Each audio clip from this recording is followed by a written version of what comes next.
Institute of Engineering and Technology.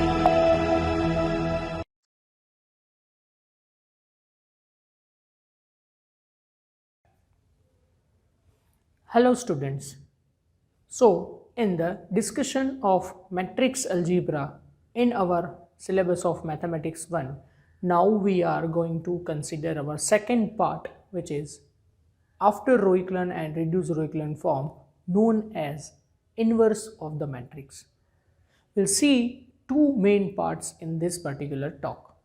The first part is how we can find inverse using our regular method, and second thing, how we can find inverse using a new method which we are going to discuss in this talk, which is Gauss-Jordan's method. This second method is comparatively more useful as it can be converted in form of algorithm, and the row operations which we are going to use in this particular method, they are always in form of row echelon form.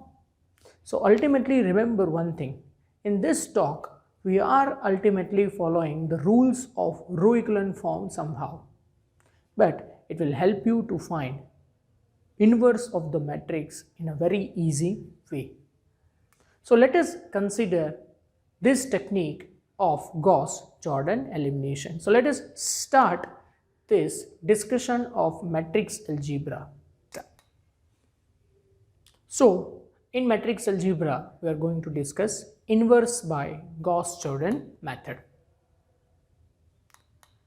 First of all, let us see how we can find inverse of the matrix using our regular technique.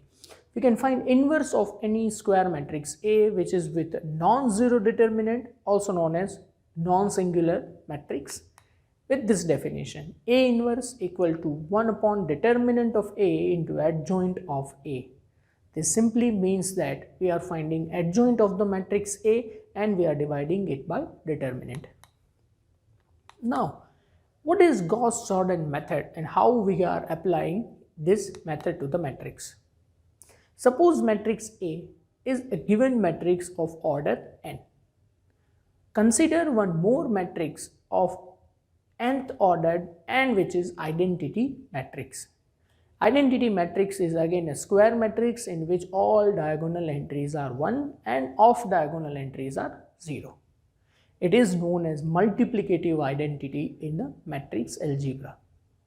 Now here I am taking a particular matrix which is known as augmented matrix. Augmented matrix simply means that you are augmenting two matrices, you are merging two matrices, and then I am putting a dash in between these two to separate them from each other. So in a bracket I am writing A in orange bold letter, I am writing IN in blue bold letter. Now at this junction we have a new matrix of order n cross 2n. Okay, and then we want to now apply row operations only on this new augmented matrix. Remember, you cannot apply column operations. We will always select row operations. So now my full focus is on that orange part which is given by A, and I will convert that orange part A into identity matrix using row operations. See, here identity matrix can be converted, matrix A can be converted into identity matrix by means of reduced row echelon form. So ultimately you are converting your matrix A into reduced row echelon form, but at the same time the row operations which you are applying on this orange bold A, they are applied on blue bold IN also. As they are separated by the dash, you need to select first row operations for A and then parallelly you will apply it on I also. And then what will happen? It will convert your matrix A into I, and parallelly I is converted into A inverse. So this whole process is actually to multiply your matrix A and IN with A inverse, and that we are achieving through row operation by row operation. So if you multiply orange A with A inverse, it is converted into IN. If you multiply In with A inverse, it is converted into A inverse. So this is the logic of converting our matrix into inverse by Gauss-Jordan method. Ultimately, it is reduced row echelon form of matrix A. Let us consider one example which will make this thing more clear, how to go for row operations, how to augment two matrices, and how actually we can find inverse. So the question is, find inverse of given matrix A by Gauss-Jordan method. It will be mentioned clearly in the question that you should use Gauss-Jordan method. If it is not mentioned in the question, you can select any regular method to find inverse of the matrix. Suppose this 3 cross 3 matrix is given for which I want to find inverse. My first step is to consider same ordered identity matrix, means I3, and augment them together. So I am writing A dash I3. Now my focus is throughout on this part A. I want to convert this A into reduced row echelon form, and for that it will give me I3. And I will apply same row operations parallelly on another part on the right hand side, which is identity matrix. Let us see how we can do that thing. My focus is on part A. Now my first entry is 2. I want to convert that entry into 1 or minus 1. And for that, what I will do, I will take R1 minus R2. Means I am subtracting R2 from R1. So it will give me minus 1, 0 into A. But now the same row operation is applied separately on another part of I3. So it will give me 1, 1, 0 into the first row. So I hope this part is clear now, that how we are selecting row operations for A and how we are applying parallelly that row operations on I. Now let us focus on part A again. Now what I will do, I will select that first pivot entry minus 1, I will convert lower entries into 0. So for that I am multiplying first row with 3, adding into row number 2, multiplying first row with 2, adding it into third row. So it will convert all lower entries of first pivot minus 1 to 0. And parallelly my row operations are applied on matrix I also. I means my right hand side of the augmented matrix. So 1 multiplied by 3 added into second row, 1 multiplied by 2 added into third row. You can see clearly the values on the right hand side are now different from the previous case. So now I am done with my first column of matrix A. It is a pivotal column. So the next thing is to convert it into 1. So I am multiplying my first row throughout with minus 1. And similarly, I am multiplying my first row of matrix on the right hand side also with minus 1. Now I am focusing on my second pivot. So second pivot is at position A22. It is already minus 1. So I will convert lower and upper entries into 0 simultaneously.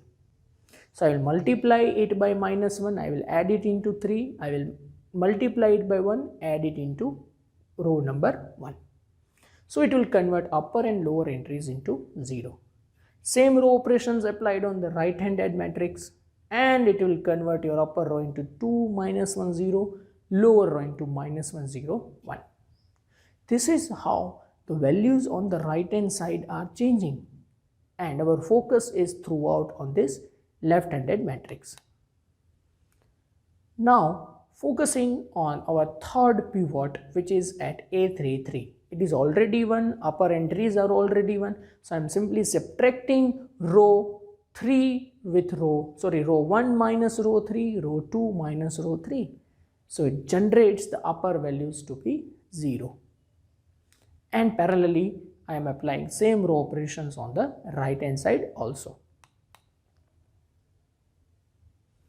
So at this junction, now we have the first and last pivot to be 1. I am converting my central pivot minus 1 to 1 by multiplying row 2 by minus 1.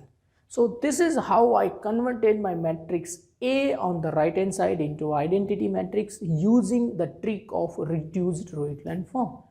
And parallelly, what we obtained on the right hand sided part of this augmented matrix is inverse of matrix A. And therefore, inverse of this matrix is 3 minus 4 minus 1 minus 1 2 0 minus 1 1 1.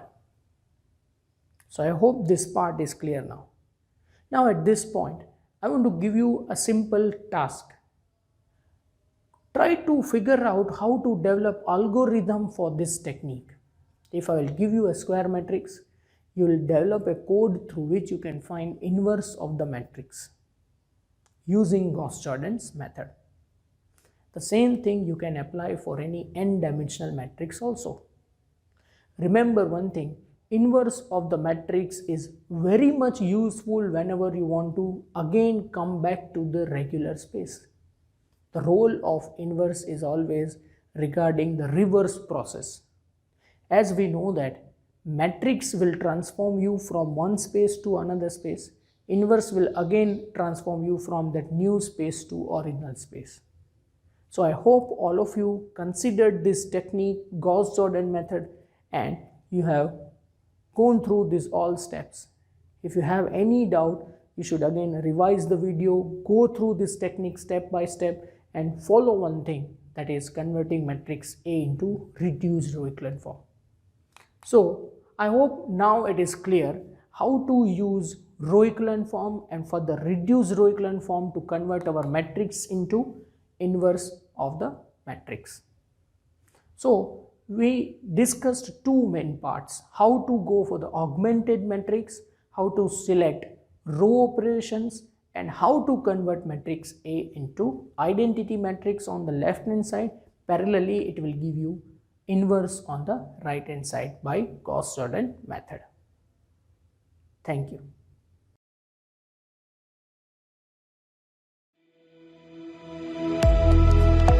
LJ Institute of Engineering and Technology.